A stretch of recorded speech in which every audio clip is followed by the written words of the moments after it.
Welcome to the International Money Cafe podcast, the show where we filter out the noise on cross-border taxes, finances, and life in the US. I'm your host, Jen Meefam, certified financial planner, founder and owner of Algon Financial Advisors. And I'm your host, Manasa Nadig, enrolled agent, owner and founder of Amen Tax and Business Services. Join us on this journey as we explore the unique challenges faced by inbound, outbound families and businesses on taxes, compliance, and financial planning. Let's get to the show. Hello, everyone. As an expert or immigrant parent who came to the US to pursue higher education, I completely understand and, dare I say, sympathize with the statement. My kids can study anything in college after they get their engineering or their medical degrees out of the way. It's probably a statement we've all had, but we might not want to agree or talk about it loudly. But what it comes down to is that college education has become and continues to be very, very expensive in the US.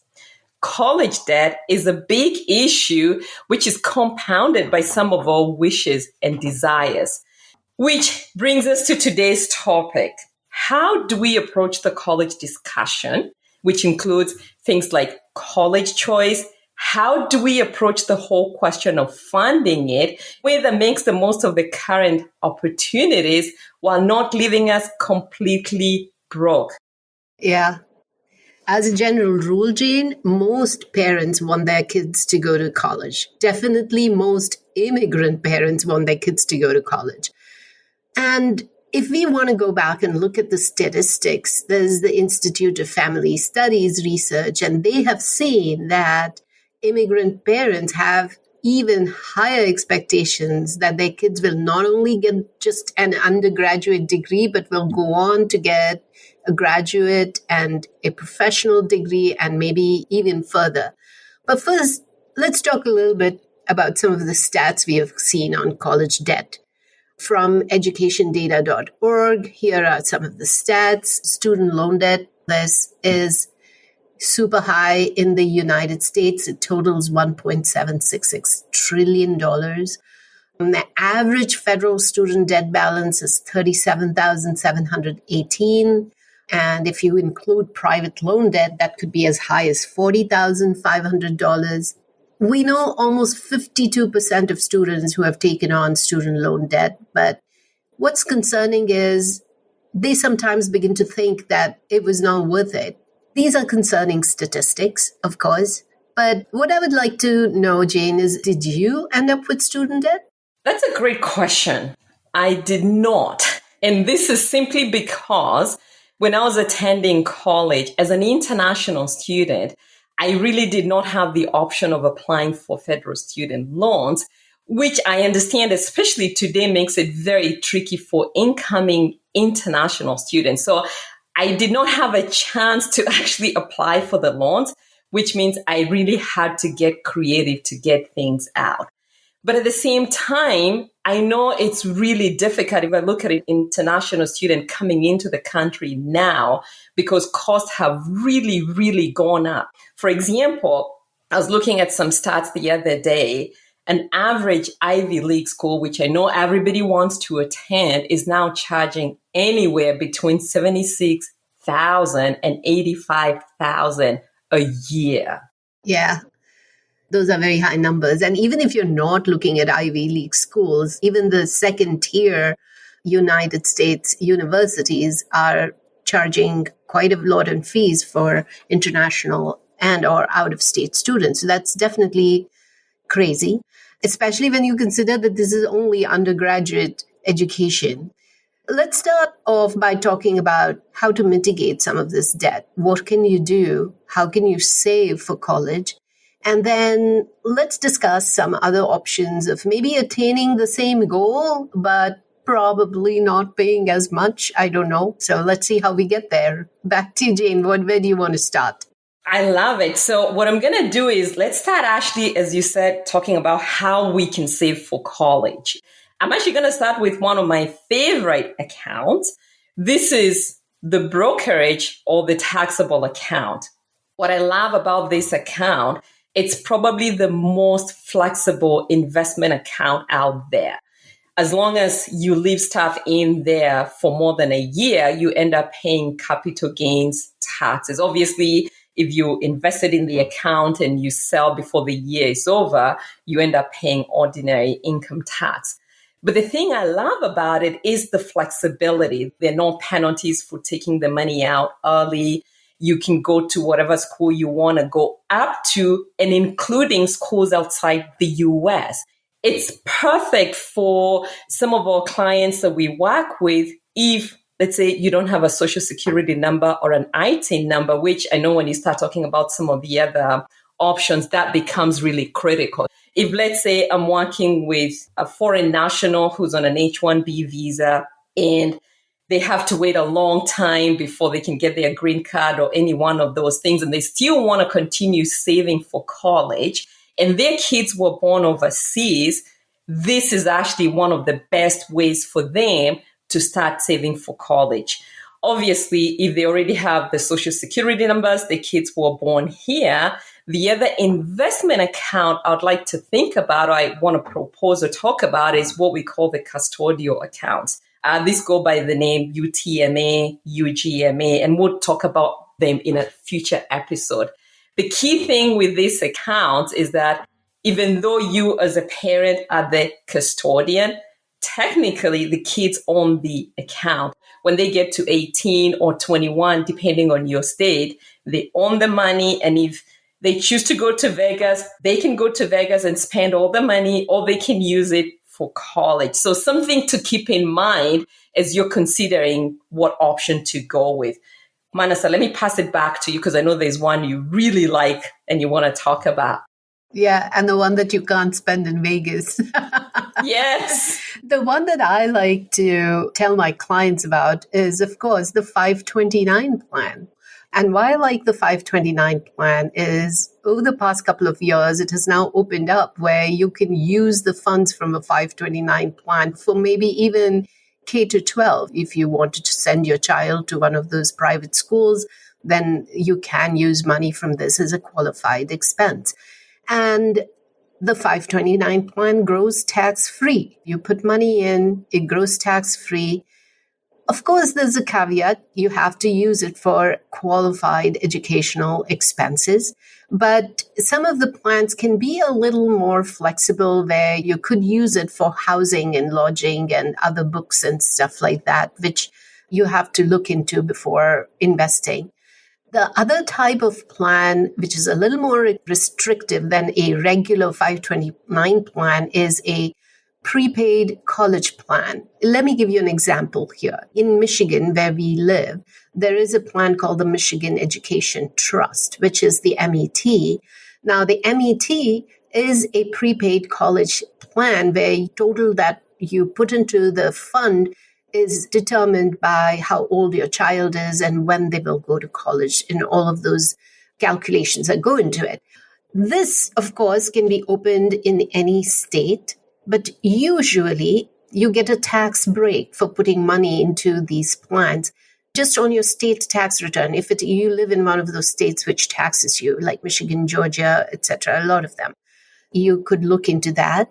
But if you think that the plan which is available with your state is not that great and the tax break doesn't make much of a sense, you could go with any other state that you like is doing well.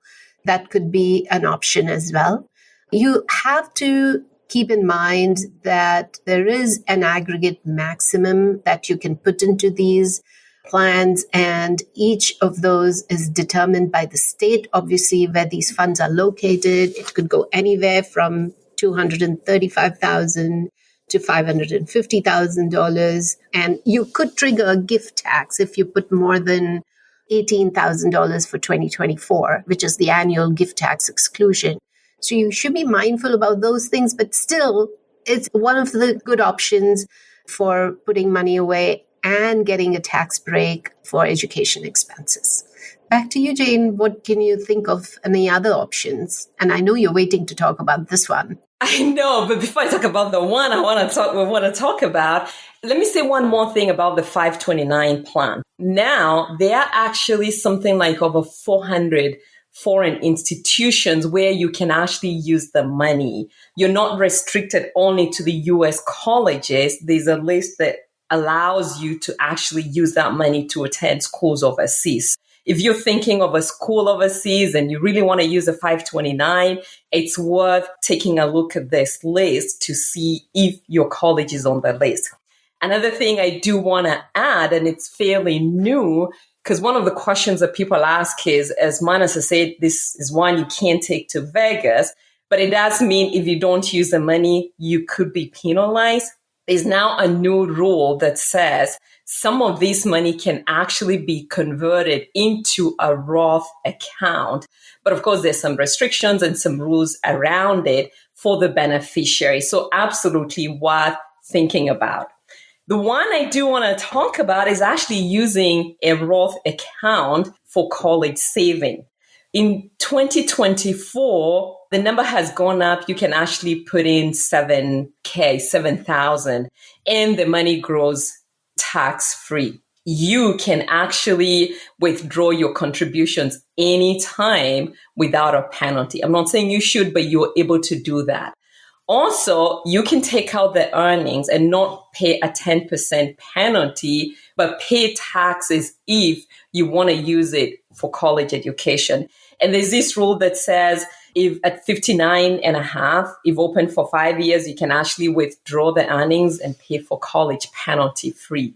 And of course, now with the group that we work with, so in the cross-border context, you do have to think about the whole idea of the Roth being taxable depending on where you're going to end up being. So Manasa and I have talked a lot about this.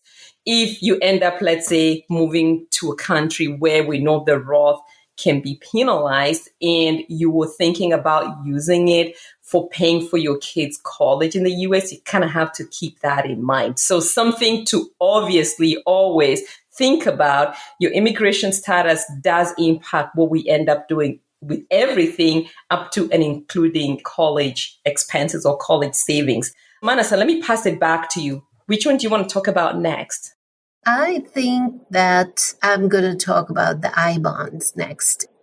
This is very popular, where especially the past couple of years, where the interest rates were super high, they were over 9%.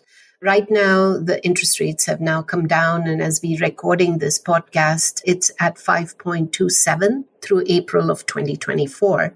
It's still a good interest rate, I think. You can purchase up to $10,000 per year per individual, and they need to have a social security number so that you can purchase these I-bonds. And under the Education Savings Bond Program, the interest can be partially or fully excluded from federal income tax if used to pay for college expenses. A couple of things to keep in mind, though, before you cash these I-bonds is if it's been less than 5 years, you lose 3 months of interest. And also know that there are a few steps in reporting these I-bonds on your tax return if you cash them for education. So be mindful of that. There's another one that I would like to quickly interject here is a Coverdell ESA. It is not that popular, though, because the amount of money that you could put into it is really $2,000 a year, and that's it. And there's no tax breaks for putting that money in there right off the bat, except that, of course, it grows tax-free. And yes, there is a restriction that you can only take money out of it if you have to pay qualified education expenses. So those are a couple of things. And anything else that you can think about that's interesting or options that we would like to give our listeners, Jane? I think in terms of investment accounts, I think we've covered all of them. But where I want us to pivot to is actually talking about the college choice and the whole idea of, I know I came to the US to go to school. There's a lot of immigrant parents that came to the US to go to school. And we know there's a whole idea, there's pride in attending an Ivy League school. And absolutely, I'll give you that. But I want to think or consider the option that maybe that's not the only choice. And if your child does not end up going to an Ivy League school, even though, like I said, there's a lot of pride and we know there's a lot that comes out of it, it's still okay. So a while back, I'd put out a post on LinkedIn talking about college choice, and the discussion was awesome and amazing. And the question was, does it matter what school your kids go to? And there was pros and cons, and the people that said yes, they should go to Ivy League school, others that said you shouldn't. But what it came down to is the connections and the engagement and what your child ends up doing at this Ivy League school. It's okay for them to go to Harvard, to MIT. All these schools are great. But what they do once they're there, how they engage, how much they apply themselves is really what gives them positive outcomes. So we're okay encouraging the kids to go to these schools, but really make sure you're talking to your kids about once they're there, what they do, the community that they build around them, who they end up connecting with, and that would really impact what they end up doing in the future. And in this case, what I want to say is it's okay to go to a state school. Like here in Texas, we have some amazing state schools. And those schools tend to be actually a lot cheaper than the Ivy League schools. I think it may be like anywhere from 20 to 30K, which is a big difference to the 85K that we talked about at the beginning. We want to have you seriously consider sending your kids to state schools, because they'll end up doing great, again, as long as they study the right course. And then, of course, there's a whole idea of how do they pick the choice, applying themselves, and who they end up connecting with. Manasa, let me pass it back to you. Which one do you want to talk about from here? Yeah, this is definitely a situation where it's very personal. Having these conversations with your children, especially your 17, 18-year-olds, really depends. It's not always that a child is ready to walk into a four-year university.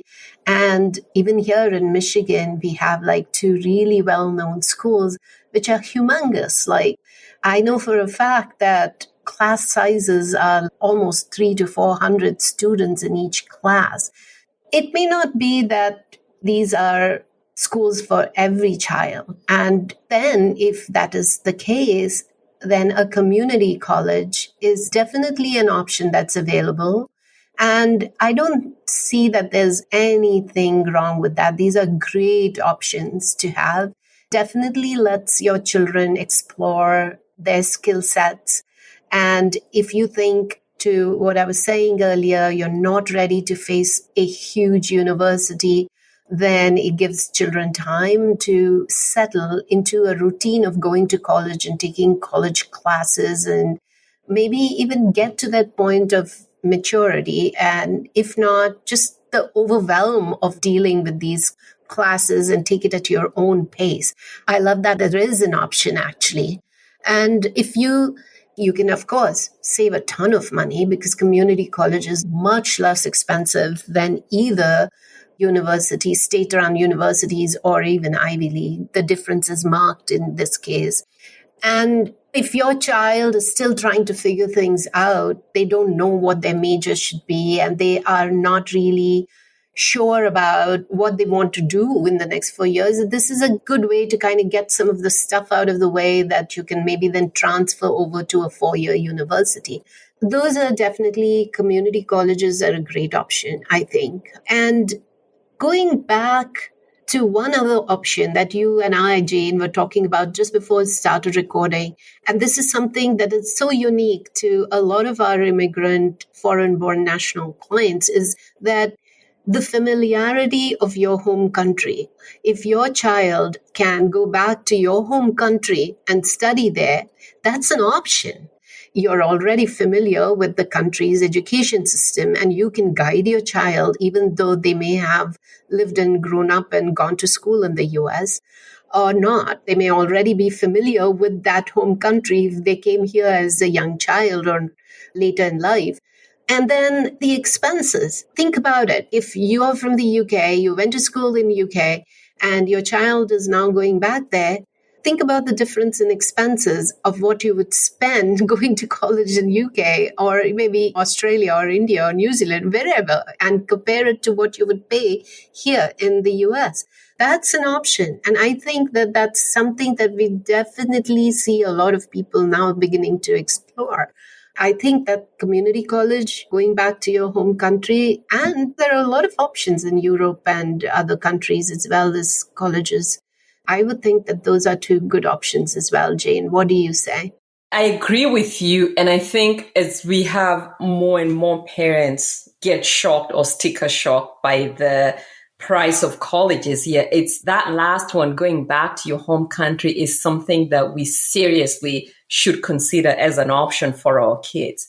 Now, let's say you're in the situation where maybe you didn't save as much, but college is here, we got to pay for it, and you really don't want to take on the student debt. Like, I know my daughter has told me very clearly she's not getting student debt and would need to figure out how she goes to college if we don't have the money. So what we'll say in this case, please pick a college where you can actually cash flow what you're making and you'll be able to hopefully pay for it.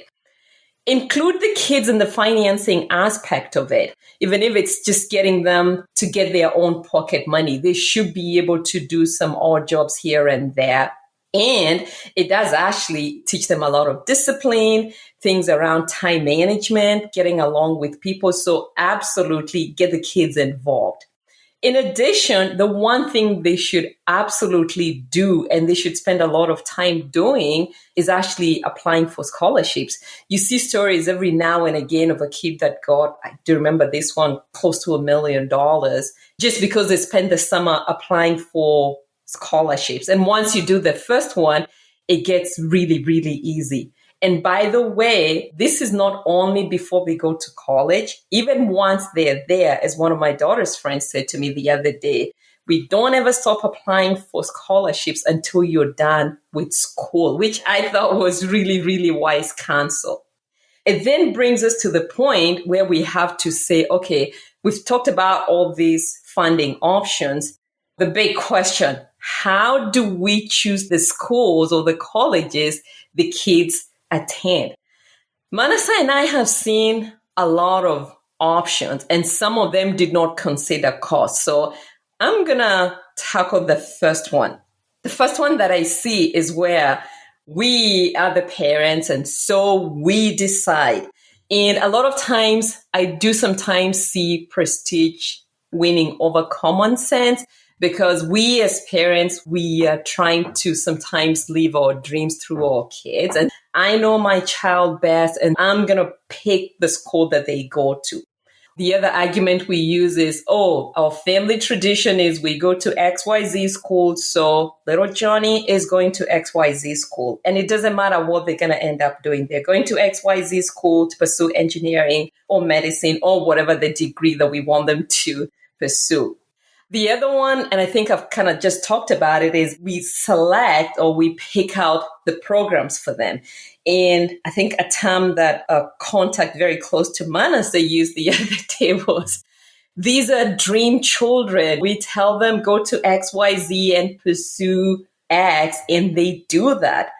It may not be the best option. So Manasa, do you want to talk about the other option that we have of how we choose the college the kids attend? Yeah, the one that is not dream children, right? All right, yeah. Let's talk about that. Don't get us wrong. Both Jane and I are parents, and I have two children who've already been through this route. And you let the child decide. Maybe they figure out what they want to do. And maybe this is a little more expensive than you thought it would be. Maybe they take a couple of years. They know what they want to do for the rest of their lives. Maybe then go back. Community college is an option. You just kind of go the less expensive route, let's put it that way, where they are trying to figure out what they want to do. But they decide. How about talking to their guidance counselor? They have guidance counselors in high school. They have guidance counselors in the college itself. They can go talk to them and say, hey, what do you think? This is the type of person I am, and these are my interests. So what do you think I should be doing? Sometimes children know what they want, and they know what they want to do, or they know what they don't want to do, which is also a good thing. They didn't waste like those couple of years, if you want to call it that way, trying to figure out what they wanted to do because they knew what they didn't want to do. They just went straight for the major and what sounds like a cool major to them.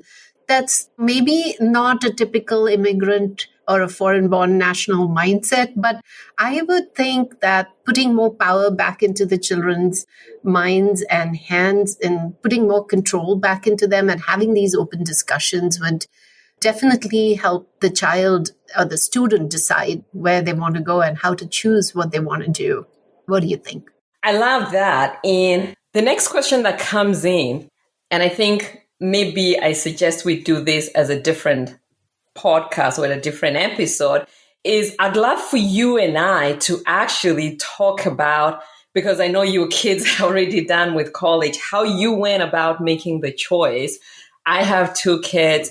My oldest is already in college. We're looking at the college journey. And I have a lot to say about it. I think you have a lot to say about it. I'd love for us to come back and do an episode where we actually talk about how we helped our kids or what our college journeys were, and maybe even include ourselves into it. How did we pick the colleges that we ended up attending from thousands of miles away? I think let's do that as a separate episode. I agree. Awesome. It does come down to cost has to be a big consideration for our kids today. As you said, kids have to be ready for college. We want them to have that great college experience. And if they're not ready, let's not force it, especially where it forces us to kind of impact our retirement or what we're trying to do with our family and the rest of the kids, for example. So it's okay for them to not go to the college that you want or an Ivy League school. I believe they'll still come out okay, as long as we're really not trying to live our dreams through the kids. Anything else you want to add, Manasa, before you conclude? No, I think this was a great discussion, Jane. I think that it's important that, yes, that we are honest about our expectations and our ability to support our children in their next journey of going to college and being successful. And also definitely have these discussions and let them tell you what they want to do for the next 4 years or beyond. I think that would be great, that if we can go back later, like you said, and have another discussion about our own experiences. Wrapping up today, IMC listeners, if you like our episode and if you like what you heard, please feel free to bookmark this episode and come back to it for all these cool tips that we gave you about saving for college and all the different options you have. And if you want to listen to more of our episodes, we have already quite a few of them lined up for you. Go to our website, theimcafe.com. Again, theimcafe.com. Subscribe to our newsletter and share our podcast with your friends and family and whoever you think would love listening to us. Happy to be here and signing off for now. Thank you. Bye. Thank you for listening to the International Money Cafe podcast. The content is for informational and educational purposes only and should not be used as a substitute for professional advice. Seek the advice of your qualified service provider with any questions you may have regarding your cross-border finances and tax needs.